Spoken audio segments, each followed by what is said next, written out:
To gather into the railings there, we're going to look at the building behind us now, which is usually referred to as the Manor House. It was built around about the same time as Clopton's Asylum, and it's a kind of mirror image of it in a way. It may have been designed by the same architects, built by the same people. It was actually built by a woman called Elizabeth Felton, who was married to the Marquis of Bristol. The Harveys, the Earls and Marquises of Bristol, owned Ickworth House, which some of you may know. It's a big National Trust, grand National Trust country house on the outskirts of Bury.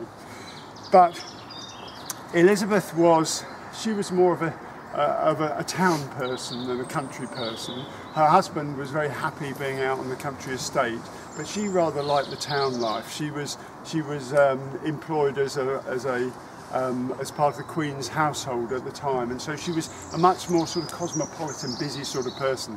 And she really enjoyed the town life. She enjoyed gaming, and she enjoyed all sorts of other activities that were particularly during the time of the Bury Fair, when it was quite a riotous but quite fashionable sort of event. She wanted a townhouse. She wanted a little place in town that she could hold balls and so on. Sorry. That's this week's one. That's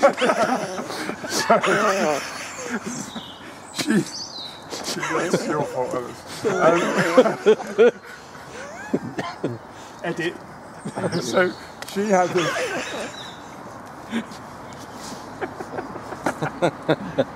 She had this house built.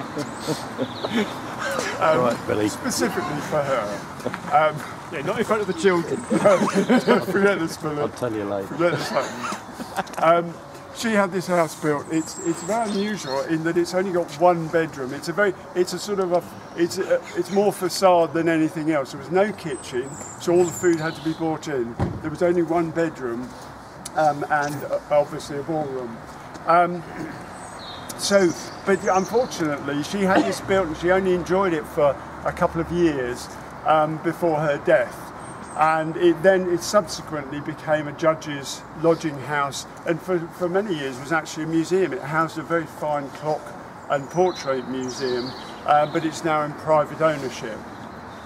So it's very often referred to as a manor house, but it was never strictly a manor house. It was really a glorified townhouse for the Harvey family. We're now going to walk up the road, and we're going to look at another house which has got an interesting story to tell.